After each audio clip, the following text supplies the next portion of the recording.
ഈശോ മിശിഹായ്ക്ക് സ്തുതിയായിരിക്കട്ടെ. എന്നാൽ ദൈവത്തിൽ ആശ്രയിക്കുന്നവർ വീണ്ടും ശക്തി പ്രാപിക്കും. അവർ കഴുകന്മാരെ പോലെ ചിറകടിച്ചുയരും. അവർ ഓടിയാലും ക്ഷീണിക്കുകയില്ല, നടന്നാൽ തളരുകയുമില്ല. ഏശയ്യായുടെ പുസ്തകം 40-ാം അധ്യായം 31-ാം വാക്യം. നമ്മിൽ പലർക്കും കാത്തിരിക്കാൻ ഇഷ്ടമില്ല. പ്രാർത്ഥിച്ചു, ഉടനെ ഉത്തരം വേണം. ഒരു കാര്യം ആവശ്യപ്പെട്ടു, ഉടനെ ലഭിക്കണം. പക്ഷെ ദൈവത്തിൻ്റെ സമയവും നമ്മുടെ സമയവും ഒരുപോലെയല്ല. ചിലപ്പോൾ നമുക്ക് തോന്നും, ഞാൻ ഇത്രയും പ്രാർത്ഥിച്ചിട്ടും ദൈവം എന്തുകൊണ്ട് മറുപടി നൽകുന്നില്ല? ഓർക്കുക, മറുപടി വൈകുന്നത് ദൈവം നമ്മെ മറന്നുപോയതുകൊണ്ടല്ല. ഒരു വിത്ത് മണ്ണിനടിയിൽ കിടക്കുമ്പോൾ പുറത്തുനിന്ന് നോക്കിയാൽ ഒന്നും സംഭവിക്കുന്നില്ലെന്ന് തോന്നാം. പക്ഷെ മണ്ണിനടിയിൽ ഒരു മാറ്റം നടക്കുകയാണ്.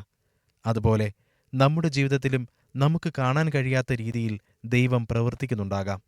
ദൈവം ചിലപ്പോൾ അതെ എന്ന് പറയുന്നു, ചിലപ്പോൾ ഇല്ല എന്ന് പറയുന്നു, ചിലപ്പോൾ കാത്തിരിക്കൂ എന്ന് പറയുന്നു. കാത്തിരിക്കൂ എന്ന മറുപടി പലപ്പോഴും നമുക്ക് ഏറ്റവും ബുദ്ധിമുട്ടുള്ളതാണ്. പക്ഷെ ദൈവത്തിൻ്റെ സമയം എല്ലായ്പ്പോഴും ശരിയായ സമയമാണ്.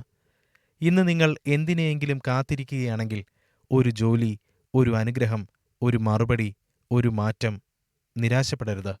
ദൈവത്തിൽ പ്രതീക്ഷ വയ്ക്കുക. നിങ്ങൾക്കിപ്പോൾ ഒന്നും കാണാൻ കഴിയാത്തതുകൊണ്ട് ദൈവം നിങ്ങൾക്കായി ഒന്നും ചെയ്യുന്നില്ലെന്ന് കരുതരുത്.